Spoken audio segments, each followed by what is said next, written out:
ತುಂಬಾ ವಿಚಾರ ಇದೆ. ಕಟ್ಟಡ ನೀವು ಹೇಳ್ಬಿಡಿ, ಅವ್ರು ಹೇಳಿದ್ಮೇಲೆ ಈಗ ಎಷ್ಟು ಸಾವಿರ ಜನ ಇರ್ತಾರೆ? ನಮ್ಮ ಬೈತಿ ಸುರೇಶ್ ಅವರು ಈ ಕ್ಷೇತ್ರದ ಶಾಸಕರು. ಅವ್ರ ಕ್ಷೇತ್ರದಲ್ಲಿ ಒಂದು ಪಾನಿ ನಿಯಮ ಕೃಷಿ ಇಲಾಖೆಯಿಂದ ಒಂದು ಒಳ್ಳೆ ಕಟ್ಟಡವನ್ನು ಎಲ್ಲ ಅಲ್ಲಿ ಇಲ್ಲಿ ಸಿಂಗಲ್ ಕಡೆ ಇರ್ತಕ್ಕಂಥ ವ್ಯವಸ್ಥೆನ ಒಂದೇ ಕಡೆ ತರಬೇಕು ಅನ್ನೋ ಒಂದು ಉದ್ದೇಶದಿಂದ ಪಾನಿ ನಿಗಮ ಮತ್ತು ಕೃಷಿ ಇಲಾಖೆಯಿಂದ ಮಾಡಿದ್ದೀವಿ. 50-50 ಜಾಯಿಂಟ್ ವೆಂಚರಲ್ಲಿ ನಮ್ಮ ಕಚೇರಿಗಳು ಸಹ 50% ಉಪಯೋಗಿಸ್ಕೋತೀವಿ. ಉಳಿದಂಥದ್ದು ಅವರು 50% ಉಪಯೋಗಿಸ್ಕೋತಾರೆ.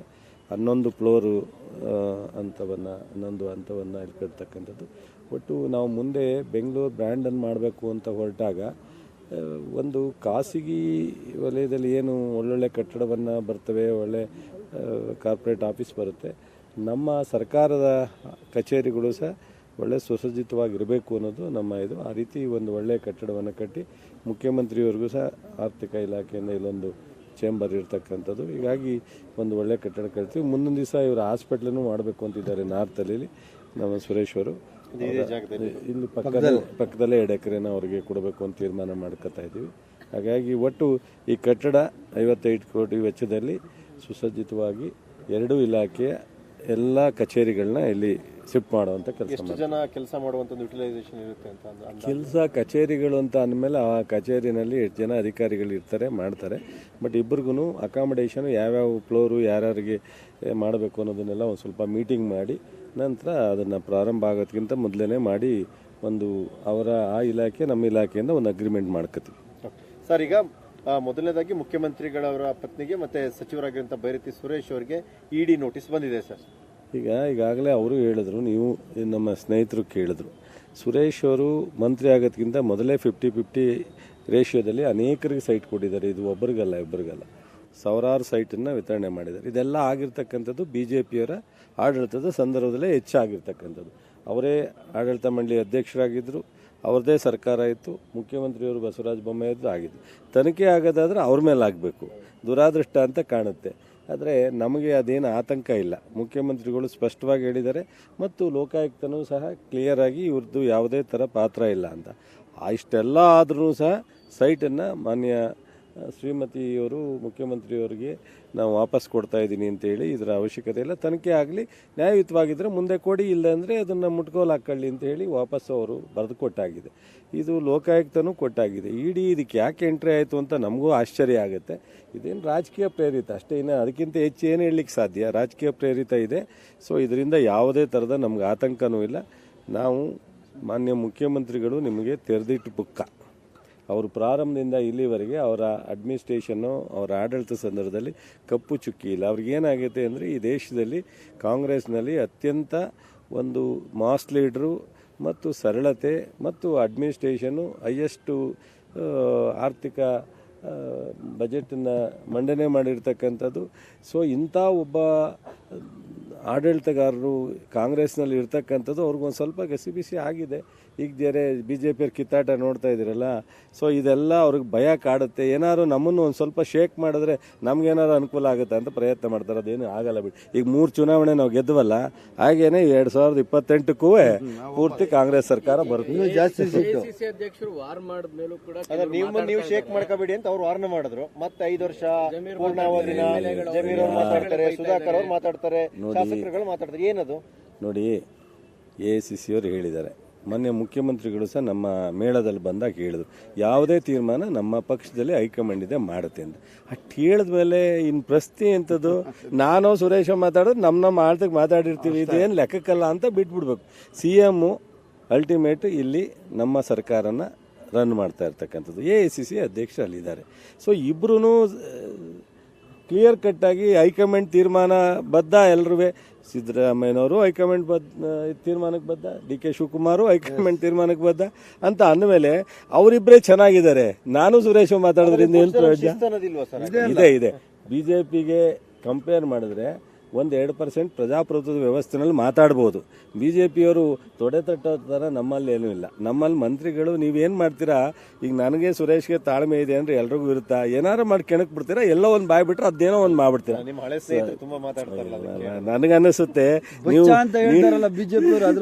ನೀವು ಕೆಣಕಿ ಮಾಡ್ತೀರಾ. ಏನೂ ಇಲ್ಲ, ಯಾವುದೇ ಥರದ ನಮ್ಮ ಪಕ್ಷದಲ್ಲಿ ಗೊಂದಲ ಇಲ್ಲ.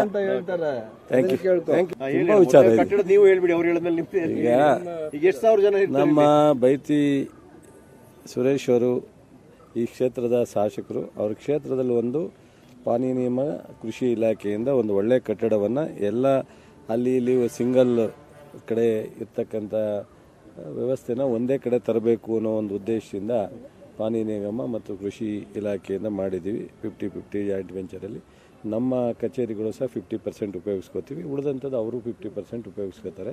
11 ಫ್ಲೋರು ಹನ್ನೊಂದು ಹಂತವನ್ನು ಇಟ್ಕೊಳ್ತಕ್ಕಂಥದ್ದು. ಒಟ್ಟು ನಾವು ಮುಂದೆ ಬೆಂಗಳೂರು ಬ್ರ್ಯಾಂಡನ್ನು ಮಾಡಬೇಕು ಅಂತ ಹೊರಟಾಗ ಒಂದು ಖಾಸಗಿ ವಲಯದಲ್ಲಿ ಏನು ಒಳ್ಳೊಳ್ಳೆ ಕಟ್ಟಡವನ್ನು ಬರ್ತವೆ, ಒಳ್ಳೆ ಕಾರ್ಪೊರೇಟ್ ಆಫೀಸ್ ಬರುತ್ತೆ, ನಮ್ಮ ಸರ್ಕಾರದ ಕಚೇರಿಗಳು ಸಹ ಒಳ್ಳೆ ಸುಸಜ್ಜಿತವಾಗಿರಬೇಕು ಅನ್ನೋದು ನಮ್ಮ ಇದು. ಆ ರೀತಿ ಒಂದು ಒಳ್ಳೆಯ ಕಟ್ಟಡವನ್ನು ಕಟ್ಟಿ ಮುಖ್ಯಮಂತ್ರಿಯವರಿಗೂ ಸಹ ಆರ್ಥಿಕ ಇಲಾಖೆಯಿಂದ ಇಲ್ಲೊಂದು ಚೇಂಬರ್ ಇರ್ತಕ್ಕಂಥದ್ದು. ಹೀಗಾಗಿ ಒಂದು ಒಳ್ಳೆ ಕಟ್ಟಡ ಕಟ್ತೀವಿ. ಮುಂದಿನ ದಿವಸ ಇವರು ಹಾಸ್ಪಿಟ್ಲನ್ನು ಮಾಡಬೇಕು ಅಂತಿದ್ದಾರೆ ನಾರ್ತಲ್ಲಿ ನಮ್ಮ ಸುರೇಶ್ ಅವರು. ಇಲ್ಲಿ ಪಕ್ಕದಲ್ಲೇ 2 ಎಕರೆನ ಅವರಿಗೆ ಕೊಡಬೇಕು ಅಂತ ತೀರ್ಮಾನ ಮಾಡ್ಕೊತಾ ಇದ್ದೀವಿ. ಹಾಗಾಗಿ ಒಟ್ಟು ಈ ಕಟ್ಟಡ 55 ಕೋಟಿ ವೆಚ್ಚದಲ್ಲಿ ಸುಸಜ್ಜಿತವಾಗಿ 2 ಇಲಾಖೆಯ ಎಲ್ಲ ಕಚೇರಿಗಳನ್ನ ಇಲ್ಲಿ ಶಿಫ್ಟ್ ಮಾಡುವಂಥ ಕೆಲಸ. ಜನ ಕೆಲಸ ಮಾಡುವಂಥ ಯುಟಿಲೈಸೇಷನ್ ಇರುತ್ತೆ ಅಂತ ಕೆಲಸ ಕಚೇರಿಗಳು ಅಂತ ಅಂದಮೇಲೆ ಆ ಕಚೇರಿನಲ್ಲಿ 8 ಜನ ಅಧಿಕಾರಿಗಳು ಇರ್ತಾರೆ, ಮಾಡ್ತಾರೆ. ಬಟ್ ಇಬ್ಬರಿಗೂ ಅಕಾಮಿಡೇಷನು ಯಾವ್ಯಾವ ಫ್ಲೋರು ಯಾರ್ಯಾರಿಗೆ ಮಾಡಬೇಕು ಅನ್ನೋದನ್ನೆಲ್ಲ ಒಂದು ಸ್ವಲ್ಪ ಮೀಟಿಂಗ್ ಮಾಡಿ ನಂತರ ಅದನ್ನು ಪ್ರಾರಂಭ ಆಗೋದಕ್ಕಿಂತ ಮೊದಲೇ ಮಾಡಿ ಒಂದು ಅವರ ಆ ಇಲಾಖೆ ನಮ್ಮ ಇಲಾಖೆಯಿಂದ ಒಂದು ಅಗ್ರಿಮೆಂಟ್ ಮಾಡ್ಕೋತೀವಿ.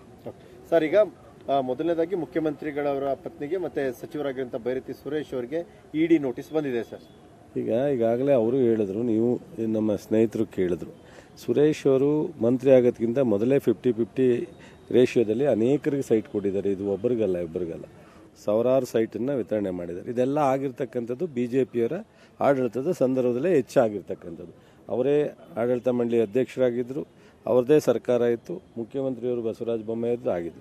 ತನಿಖೆ ಆಗೋದಾದರೆ ಅವ್ರ ಮೇಲೆ ಆಗಬೇಕು, ದುರಾದೃಷ್ಟ ಅಂತ ಕಾಣುತ್ತೆ.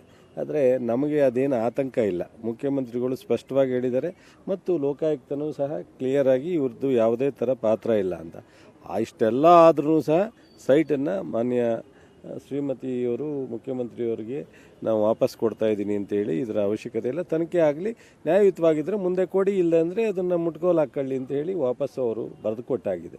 ಇದು ಲೋಕಾಯುಕ್ತನೂ ಕೊಟ್ಟಾಗಿದೆ. ಇಡಿ ಇದಕ್ಕೆ ಯಾಕೆ ಎಂಟ್ರಿ ಆಯಿತು ಅಂತ ನಮಗೂ ಆಶ್ಚರ್ಯ ಆಗುತ್ತೆ. ಇದೇನು ರಾಜಕೀಯ ಪ್ರೇರಿತ ಅಷ್ಟೇ, ಇನ್ನು ಅದಕ್ಕಿಂತ ಹೆಚ್ಚು ಏನು ಹೇಳಲಿಕ್ಕೆ ಸಾಧ್ಯ. ರಾಜಕೀಯ ಪ್ರೇರಿತ ಇದೆ. ಸೊ ಇದರಿಂದ ಯಾವುದೇ ಥರದ ನಮ್ಗೆ ಆತಂಕನೂ ಇಲ್ಲ. ನಾವು ಮಾನ್ಯ ಮುಖ್ಯಮಂತ್ರಿಗಳು ನಿಮಗೆ ತೆರೆದಿಟ್ಟು ಪುಕ್ಕ, ಅವರು ಪ್ರಾರಂಭದಿಂದ ಇಲ್ಲಿವರೆಗೆ ಅವರ ಅಡ್ಮಿನಿಸ್ಟ್ರೇಷನ್ನು ಅವರ ಆಡಳಿತ ಸಂದರ್ಭದಲ್ಲಿ ಕಪ್ಪು ಚುಕ್ಕಿ ಇಲ್ಲ. ಅವ್ರಿಗೇನಾಗುತ್ತೆ ಅಂದರೆ ಈ ದೇಶದಲ್ಲಿ ಕಾಂಗ್ರೆಸ್ನಲ್ಲಿ ಅತ್ಯಂತ ಒಂದು ಮಾಸ್ ಲೀಡ್ರು ಮತ್ತು ಸರಳತೆ ಮತ್ತು ಅಡ್ಮಿನಿಸ್ಟ್ರೇಷನ್ನು ಹೈಯೆಸ್ಟು ಆರ್ಥಿಕ ಬಜೆಟನ್ನು ಮಂಡನೆ ಮಾಡಿರ್ತಕ್ಕಂಥದ್ದು. ಸೊ ಇಂಥ ಒಬ್ಬ ಆಡಳಿತಗಾರರು ಕಾಂಗ್ರೆಸ್ನಲ್ಲಿ ಇರ್ತಕ್ಕಂಥದ್ದು ಅವ್ರಿಗೊಂದು ಸ್ವಲ್ಪ ಗಸಿಬಿಸಿ ಆಗಿದೆ. ಈಗ ಬೇರೆ BJPಯವ್ರ ಕಿತ್ತಾಟ ನೋಡ್ತಾ ಇದ್ದೀರಲ್ಲ, ಸೊ ಇದೆಲ್ಲ ಅವ್ರಿಗೆ ಭಯ ಕಾಡುತ್ತೆ. ಏನಾದ್ರು ನಮ್ಮನ್ನು ಒಂದು ಸ್ವಲ್ಪ ಶೇಕ್ ಮಾಡಿದ್ರೆ ನಮ್ಗೇನಾದ್ರು ಅನುಕೂಲ ಆಗುತ್ತೆ ಅಂತ ಪ್ರಯತ್ನ ಮಾಡ್ತಾರೆ. ಅದೇನು ಆಗಲ್ಲ ಬಿಡಿ. ಈಗ 3 ಚುನಾವಣೆ ನಾವು ಗೆದ್ದವಲ್ಲ, ಹಾಗೇನೆ 2028ಕ್ಕೂ ಪೂರ್ತಿ ಕಾಂಗ್ರೆಸ್ ಸರ್ಕಾರ ಬರುತ್ತೆ. ನೀವು ಶೇಕ್ ಮಾಡ್ಕೋಬೇಡಿ ಅಂತ ಅವ್ರು ವಾರ್ನ್ ಮಾಡಿದ್ರು. ಮತ್ತೆ 5 ವರ್ಷ ಪೂರ್ಣಾವಧಿನ ಜಮೀರ್ ಅವ್ರು ಮಾತಾಡ್ತಾರೆ, ಸುಧಾಕರ್ ಅವ್ರು ಮಾತಾಡ್ತಾರೆ, ಶಾಸಕರುಗಳು ಮಾತಾಡ್ತಾರೆ. ಏನದು ನೋಡಿ, AICC ಅವರು ಹೇಳಿದ್ದಾರೆ, ಮೊನ್ನೆ ಮುಖ್ಯಮಂತ್ರಿಗಳು ಸಹ ನಮ್ಮ ಮೇಳದಲ್ಲಿ ಬಂದಾಗ ಹೇಳಿದ್ರು, ಯಾವುದೇ ತೀರ್ಮಾನ ನಮ್ಮ ಪಕ್ಷದಲ್ಲಿ ಹೈಕಮಾಂಡ್ ಇದೆ ಮಾಡುತ್ತೆ ಅಂತ. ಅಷ್ಟು ಹೇಳಿದ್ಮೇಲೆ ಇನ್ನು ಪ್ರಶ್ನೆ ಎಂಥದ್ದು, ನಾನು ಸುರೇಶ ಮಾತಾಡೋದು ನಮ್ಮ ಆಳ್ತಕ್ಕೆ ಮಾತಾಡಿರ್ತೀವಿ, ಇದೇನು ಲೆಕ್ಕಕ್ಕಲ್ಲ ಅಂತ ಬಿಟ್ಬಿಡ್ಬೇಕು. CM ಅಲ್ಟಿಮೇಟ್ ಇಲ್ಲಿ ನಮ್ಮ ಸರ್ಕಾರನ ರನ್ ಮಾಡ್ತಾ ಇರ್ತಕ್ಕಂಥದ್ದು. AICC ಅಧ್ಯಕ್ಷರು ಅಲ್ಲಿದ್ದಾರೆ. ಸೊ ಇಬ್ಬರೂ ಕ್ಲಿಯರ್ ಕಟ್ಟಾಗಿ ಹೈಕಮಾಂಡ್ ತೀರ್ಮಾನ ಬದ್ಧ. ಎಲ್ಲರೂ ಸಿದ್ದರಾಮಯ್ಯನವರು ಹೈಕಮಾಂಡ್ ತೀರ್ಮಾನಕ್ಕೆ ಬದ್ಧ, DK ಶಿವಕುಮಾರು ಹೈಕಮಾಂಡ್ ತೀರ್ಮಾನಕ್ಕೆ ಬದ್ಧ ಅಂತ ಅಂದಮೇಲೆ ಅವರಿಬ್ಬರೇ ಚೆನ್ನಾಗಿದ್ದಾರೆ. ನಾನು ಸುರೇಶ್ ಮಾತಾಡೋದ್ರಿಂದ ಏನು ಪ್ರಯೋಜನ ಇದೆ? BJPಗೆ ಕಂಪೇರ್ ಮಾಡಿದ್ರೆ 1-2% ಪ್ರಜಾಪ್ರಭುತ್ವದ ವ್ಯವಸ್ಥೆನಲ್ಲಿ ಮಾತಾಡ್ಬೋದು.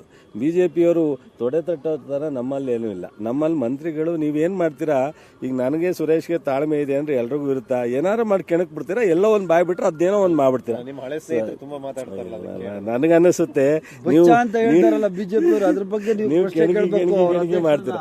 ಏನೂ ಇಲ್ಲ, ಯಾವುದೇ ತರದ ನಮ್ಮ ಪಕ್ಷದಲ್ಲಿ ಗೊಂದಲ ಇಲ್ಲ. ಅಂತ ಹೇಳ್ತಾರೆ. Thank you.